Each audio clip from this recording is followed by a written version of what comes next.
Life happens, and sometimes medical needs happen to get in the way of work. Fortunately, many but not all employers allow their staff to take a medical leave. There are steps you should take during your medical leave to make the transition back to work smooth. I'm Deandra Goodman with FlexJobs, the #1 job site to find remote, work from home, and flexible job opportunities since 2007. Understand your rights. Your medical leave may fall under the Family and Medical Leave Act, FMLA. However, don't assume that because you have a job, you have FMLA.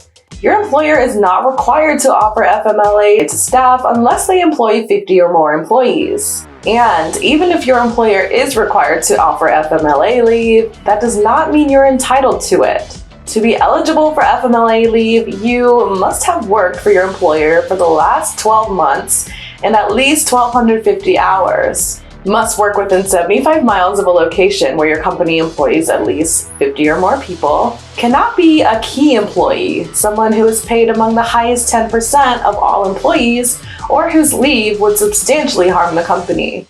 If you're eligible for FMLA leave, you do have certain rights when you return to work. The rights include getting your old job back or one that's similar in title, duties, and pay. An employer can choose to offer medical leave even if they don't have to legally provide it. However, don't assume that a small company has a medical leave policy. Make sure you find out if that's a benefit the company offers. Keep the communication going. Whether you had to leave suddenly or your leave was planned, it's important to communicate with your supervisor or HR department while you're on medical leave. It could be a weekly or every other week email that explains how your recovery is progressing without giving too many details and when you're expected to return to work. There is no legal requirement for you to stay in contact with your employer while you're on medical leave. However, it's a good way to maintain your professional relationship with the company. If nothing else, it shows you're eager and willing to return to the job as soon as you're able. If you choose not to maintain communication with your employer, that's your right. However, keep in mind that your employer can contact you while you're on medical leave. Even if you filed all your paperwork in advance, sometimes medical leaves don't go according to plan, and your return to work timeline may change. That's why it's legal for your employer to contact you for status updates. You may come back to work sooner or later than anticipated, and your employer has a right to ask for these updates. While there are no rules about how often an employer can contact you to ask about your status, they cannot pressure you to come back to work any sooner than the doctor says you can. Plan your return before your return.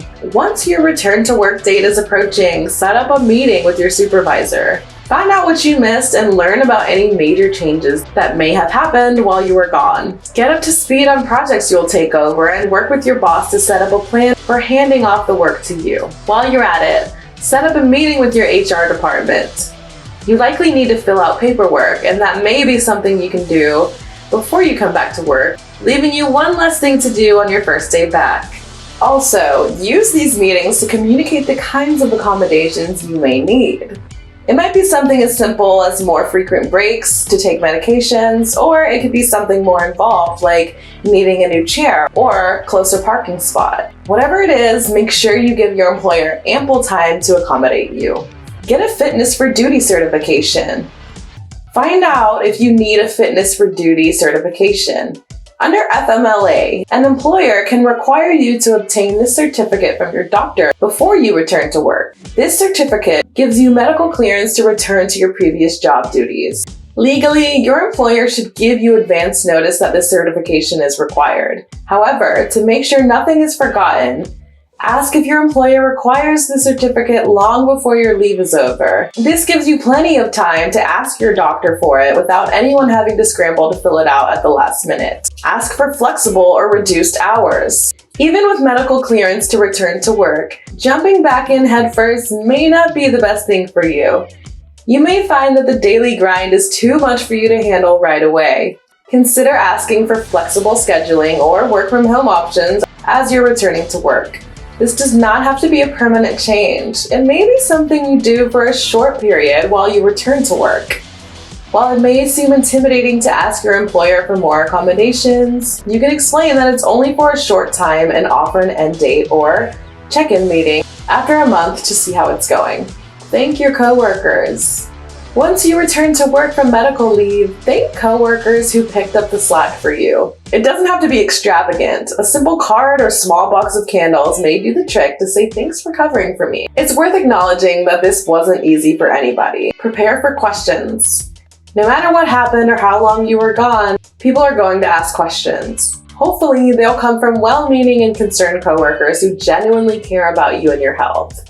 Even if that's not the case, having a few answers ready to go will make answering the questions easier. Believe in yourself. Once the initial shine of being back at work has worn off, you may find yourself doubting that you can handle everything. You're worried that you came back too soon, or that you'll get sick again, or let everybody down again, or a million other things. It's normal to feel overwhelmed after coming back from a medical leave.